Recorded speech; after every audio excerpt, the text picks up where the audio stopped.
கர்த்தராகிய இயேசு கிறிஸ்துவின் நாமத்தினாலே இந்த வீடியோவை பார்த்து கொண்டு இருக்கிற உங்கள் சகோதர சகோதரிகள் ஒவ்வொருவருக்கும் கர்த்தராகிய இயேசுவின் நாமத்தினாலே என்னுடைய வாழ்த்துதலை தெரிவித்துக் கொள்கிறேன். போன வீடியோவில் வந்துட்டு ஓய்வு நாட்கள் பண்டிகை நாட்களை இயேசு கிறிஸ்து எப்படி நிறைவேற்றினார் என்று சொல்லி ஒரு சில ஆவிக்குரிய காரியங்களை குறித்து பார்த்தோம்.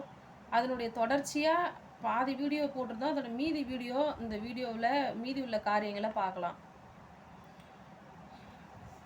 ஓய்வு ஆண்டுகளை குறித்து போன வீடியோவில் ஓய்வு ஆண்டு வரைக்கும் பார்த்தோம். இந்த வீடியோவில் அதை தொடர்ச்சியாக ஜூப்ளி ஆண்டு இது வந்து மாதத்துக்கு வருடத்திற்கு 50 வருடத்திற்கு ஒரு முறை வருகிற இந்த யூப்ளி ஆண்டை குறித்து இந்த வீடியோவில் நம்ம பார்க்க போகிறோம் கொஞ்சம் டீப்பாக. இந்த வீடியோவில் வந்துட்டு யூப்ளி ஆண்டு அந்த ஆண்டில் வந்து என்னென்னலாம் நடக்கணும், என்ன செய்யணும்னு சொல்லி அடிமைத்தனத்திலிருந்து விடுதலை, வேலைக்காரர்களுக்கு விடுதலை, அந்த அடிமைப்பட்டவர்களுக்கு விடுதலை, அது ஒரு விடுதலையின் ஆண்டு அப்படின்னு சொல்லி இந்த ஆண்டை குறித்து நம்ம பார்த்தோம். அந்த ஆண்டில் இயேசு கிறிஸ்து எப்படி அந்த விடுதலை ஜனங்களுக்கு இயேசு கிறிஸ்து மூலம் எப்படி கிடைக்குது அப்படின்னு சொல்லி இந்த வீடியோவில் பார்க்க போகிறோம். ஆவிக்குரிய அர்த்தம் இதுக்கு மெயினாக என்னன்னா, இயேசு மூலம் மனித குலத்திற்கு கிடைக்கும் பாவ மன்னிப்பு. அவரோட பாவ மன்னிப்பு தான் ஒரு விடுதலை நமக்கு. ரோமர் 8:2, கலாத்தியர் 5:1 சொல்லப்பட்டபடி பாவத்திலிருந்து மரணத்திலிருந்து இயேசு கிறிஸ்து நமக்கு ஒரு விடுதலையை கொடுக்குறாரு, மன்னிப்பை கொடுக்குறாரு. நம்மளுடைய அடிமைத்தனத்திலிருந்து இயேசு கிறிஸ்து பாவ அடிமைத்தனத்திலிருந்து மன்னிப்பு கொடுக்குறாரு. இன்னும் அநேக காரியங்களிலிருந்து இயேசு கிறிஸ்து அவரோட ரத்தத்தினால கழுவப்படாத மன்னிக்கக்கூடாதபடிக்கு, அவர் இயேசு கிறிஸ்துவால் மன்னிக்கக்கூடாதபடிக்கு ஒரு பாவம் இல்லை. மனம் திரும்புதால் இயேசு கிறிஸ்து கண்டிப்பாக மன்னிக்கிறேன்னு நம்மளை விசுவாசிக்கிறோம். அதனால் இயேசு கிறிஸ்து மனிதர்களுக்கு கொடுக்குற ஒரு பாவ மன்னிப்பு, மீட்பு, ஒரு விடுதலையை தான் இது ஒரு ஆவிக்குரிய ஒரு அர்த்தம். இயேசு கிறிஸ்து இந்த காரியத்தை நிறைவேற்றியார் அப்படின்றதுக்கு ஒரு தீர்க்க தரிசன வசனமும் இருக்குது. ஏசாயா தீர்க்க தரிசன புஸ்தகத்தில் 61வது அதிகாரம். அந்த 61வது அதிகாரத்தில் முதல் வசனங்கள்லாம் வாசி பார்த்தீங்கன்னா, ஃபர்ஸ்ட் 2-3 வசனங்களை வாசி பார்த்தீங்கன்னா இயேசு கிறிஸ்துவை குறித்தான தீர்க்க தரிசனம் அதில் இருக்கும். அவர் நிறைவேற்றுவார் அப்படின்னு சொல்லிட்டு அந்த காரியத்தை கொடுத்து லூக்கா சுவிசேஷம் 4வது அதிகாரத்தில் சொல்லப்பட்டிருக்குது. அவர் எப்படி நிறைவேற்றினார் அப்படின்னு சொல்லி அந்த இடத்துல வந்து சொல்லப்பட்டிருக்குது. இயேசு கிறிஸ்து இது எப்படி நிறைவேற்றினார் அப்படின்னு சொல்லி, அது ஒரு யூப்ளி ஆண்டில் அந்த காரியம் நடந்திருக்கு. இயேசு கிறிஸ்து வந்து நிறைவேற்றியிருக்கிறார். யூப்ளி ஆண்டு நிறைவேற்றிருக்கிறதுக்கு ஒரு எவிடன்ஸ் பார்க்கணுன்னா, இயேசு கிறிஸ்து அதாவது லூக்கா சுவிசேஷம் 3வது அதிகாரத்திலிருந்து பார்க்க போனோம்னா, இயேசு கிறிஸ்து வந்துட்டு திபேரியு ராயன் அரசாண்ட 15ஆம் வருஷத்தில் வந்துட்டு இயேசு கிறிஸ்து ஞானஸ்நானம் எடுத்திருக்கிறாரு. ஏன்னா அந்த 15வது ஆண்டில் தான் யோவான் ஸ்நானகன் இயேசு கிறிஸ்துவை கொண்டு அந்த அதிகாரத்தில் பார்த்தீங்கன்னா, அந்த 3வது அதிகாரத்திலே பின்னாடி வரும். அந்த திபேரிய ராயனை குறித்து சொல்லப்பட்டிருக்கு. அதுலேயே வரும் யோவான் ஸ்நானகன் வந்து இயேசு கிறிஸ்துவை பற்றி அறிவிக்கிறாரு, பரலோக ராஜ்யத்தை குறித்து அறிவிக்கிறாரு. அந்த அதிகாரத்திலே இயேசு கிறிஸ்து வந்து ஞானஸ்நானம் எடுக்கிறாரு. அவர் ஞானஸ்நானம் எடுக்கிறப்ப பார்த்தீங்கன்னா ஏறக்குறைய 30 வயது உள்ளவராக இருந்தார் அப்படின்னு சொல்லி நமக்கு வேதம் அறிமுகப்படுத்துது. அப்படி அந்த எப்படி 30 வயது வரை, அதுக்கு முன்னாடி அவரோட டேட் ஆஃப் பர்த்லாம் வந்து நம்ம கணக்கு பண்ணி பார்த்தோன்னா பிசி, அதாவது 4 பிசியில் கிமு 4வது ஆண்டில் அவர் வந்து பிறந்திருக்கிறாரு. அதை தொடர்ந்து திபேரிய ராயன் ஆட்சி செய்த 15வது வருஷம் என்ன ஒரு ஆண்டு வருதுன்னா, AD 27-28 அதில் தான் அவர் வந்து ஆட்சி செய்திருக்காரு. வரலாற்றில் படி நம்ம ஆராய்ந்து பார்த்தோன்னா அதில் வந்து அவர் ஆட்சி செய்திருக்கிறாரு. அந்த நாட்களில் தான் இவர் ஞானஸ்நானம் எடுத்திருக்கிறாரு. ஞானஸ்நானம் எடுத்து பரிசுத்த ஆவியானவர்கள் நிரப்பப்பட்டு தொடர்ந்து 4வது அதிகாரத்துலலாம் பார்க்கும்போது வனாந்திரத்துக்கு பிசாசினால் சோதிக்கப்பட ஆவியானால் கொண்டு போகப்படுறாரு. சோதரிக்கப்பட்டு பிசாசை ஜெயிச்சு திரும்பவும் வராரு. திரும்ப வந்துட்டு எல்லாருக்கும் ஒரு விடுதலையை நற்செய்தி அறிவிச்சு அந்த கீழே உள்ள வசனங்களில் 4வது அதிகாரத்தில் உள்ள வசனங்களில் பார்த்தா அதாவது திரும்பவும் கலிலேயாவுக்கு போகிறாரு. ஆவியானவர் பலத்தோட கலிலேயாவுக்கு போகிறாரு. அங்கே போயிட்டு அநேகருக்கு விடுதலை கொடுக்குறாரு, சுவிசேஷம் அறிவிக்கிறாரு. அந்த தேசங்கள் சுற்றிலும் வந்துட்டு இவருடைய கீர்த்தி பரவிச்சு அப்படின்னு சொல்லி இந்த வசனங்களில் சொல்லப்பட்டிருக்கும். அதனை தொடர்ந்து அப்படியே அடுத்தடுத்த வசனங்களில் வாசிக்க போடும்போது தான் இந்த இயேசு கிறிஸ்துவை பற்றி 61வது ஏசாயா 61வது தீர்க்கதரிசன புஸ்தகத்தில் சொல்லப்பட்ட அந்த காரியம் நிறைவேறுதல் சொல்லப்பட்டிருக்கு. நான் வந்து அதை உங்களுக்கு வாசிக்கிறேன். சாரி, லூக்கா சுவிசேஷம் 4வது அதிகாரம் 17வது வசனத்திலிருந்து, அப்பொழுது ஏசாயா தீர்க்கதரிசியின் புஸ்தகம் அவரிடத்தில் கொடுக்கப்பட்டது. அவர் புஸ்தகத்தை விரித்தபோது, கர்த்தருடைய ஆவியானவர் என்மேல் இருக்கிறார், தரித்திரருக்கு சுவிசேஷத்தை பிரசங்கிக்கும்படி என்னை அனுப்பினார்.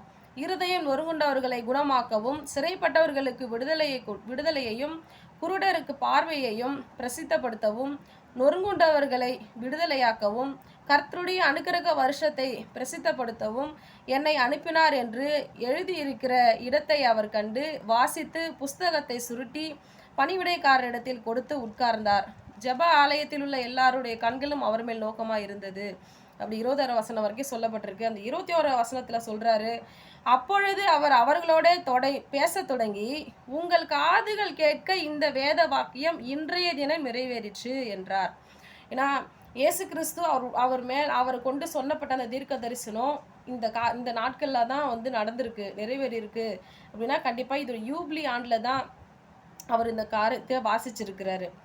அது கணக்கு பண்ணி பார்த்தா அந்த யூபிலி ஆண்டில் தான் வருது. யூபிலி ஆண்டில் தான் இந்த காரியத்தை விடுதலையாக்க முடியும். இந்த அனுக்கிரக வருஷத்தை பிரசித்தப்படுத்தவும், அனுக்கிரக வருஷம் இந்த யூபிலி ஆண்டு, இதை எல்லாமே இந்த யூபிலி ஆண்டில் தான் இந்த காரியத்தை ஏசப்பா வந்து நிறைவேற்றி இருக்கிறாரு. இதில் இன்னும் ஒரே ஒரு காரியத்தை எல்லாத்தையும் வாசிச்சிருக்காருன்னு ஒரு காரியத்தை மட்டும் இவர் வந்து வாசிக்கல. அது என்னடா, நீதியை சரிக்கட்டும் அந்த நாள். அது ஏன்னா அந்த நீதியை சரிக்கட்டும் நாளை வந்து வாசிக்கல. ஏன்னா அது அவருடைய 2வது வருகையில தான் அது அவர் வந்து நிறைவேற்றுவார். நீதியை சரிக்கிறது 2வது வருகையில தான் அது நடக்கும்.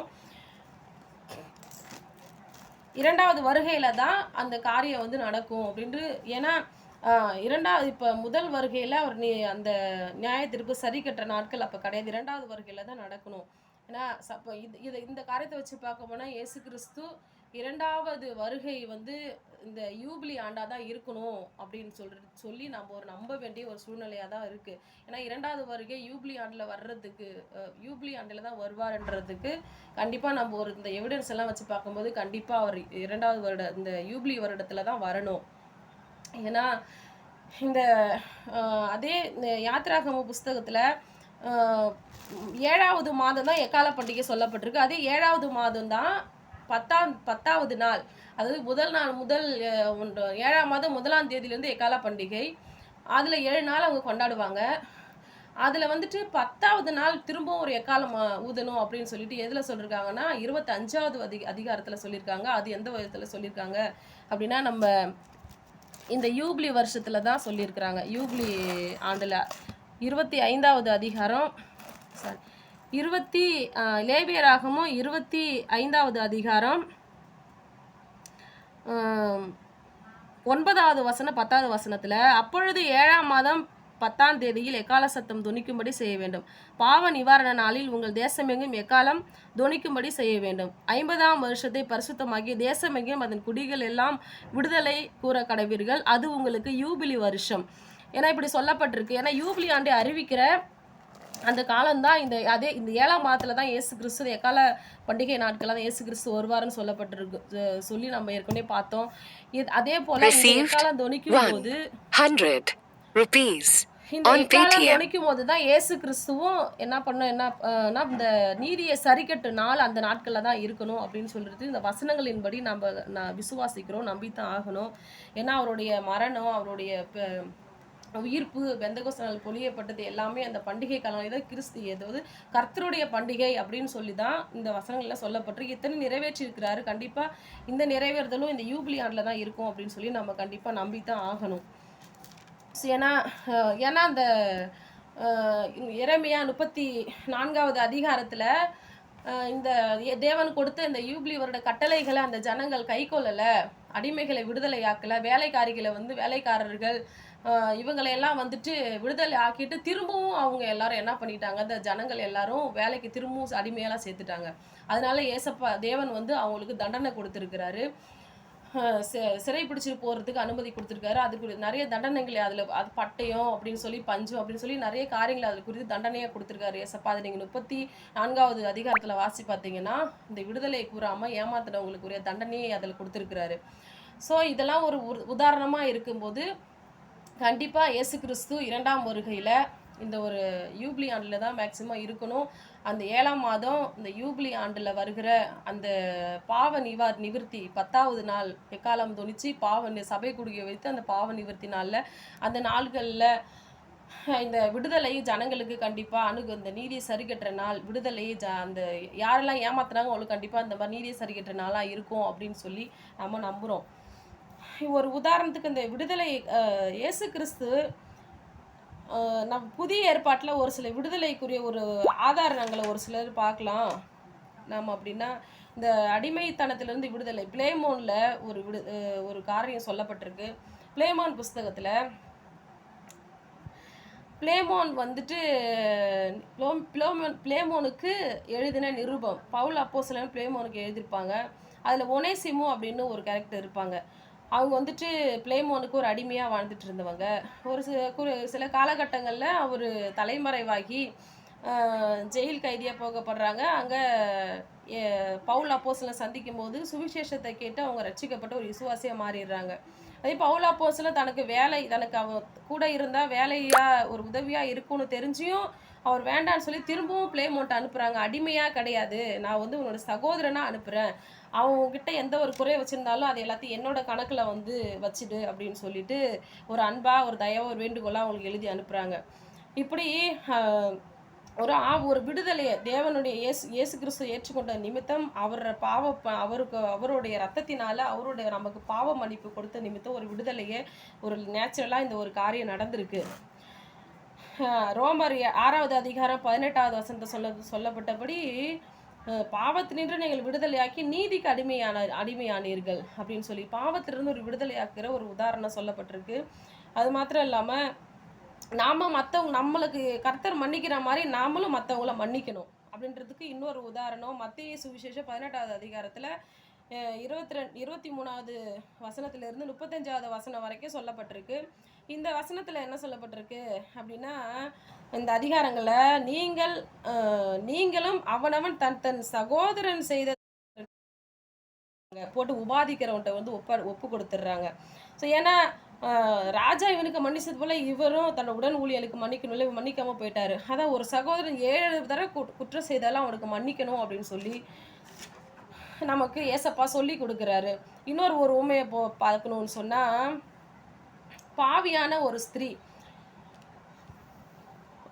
சீமோன் பரிசேயனாகிய சீமோன் வீட்டில் ஏசப்பா போயிட்டு பந்தி இருக்கிறாரு.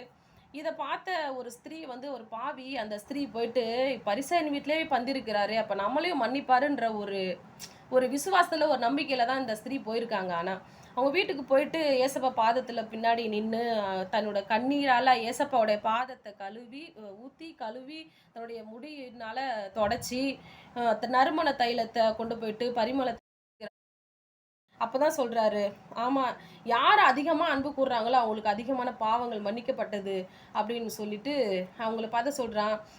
இவள் என்னிடத்தில் அதிகமாக அன்பு கூர்னதுனால இவள் செய்த அநேக பாவங்கள் மன்னிக்கப்பட்டது அப்படின்னு சொல்லி அந்த ஸ்திரீக்கு ஆறுதல் சொல்லி அனுப்புகிறாரு. உன் ஸ்திரீ உன் பாவம் மன்னிக்கப்படுன்னு சொல்லி. அப்போ ஆனாலும் இயேசுக்கு நீங்கள் மத்தேயு 6:12 சொல்லப்பட்டபடி எங்கள் கடனாளிகளுக்கு நாங்கள் மன்னிக்கிறது போல எங்கள் கடன்களை மன்னின்னு சொல்லி ஆண்டவரே ஜெபிக்க சொல்றாரு. நாம மன்னிக்கிறவங்களா காணப்படணும். இப்படி இந்த வாராந்திர ஓய்வு நாள், பண்டிகை ஓய்வு நாள்,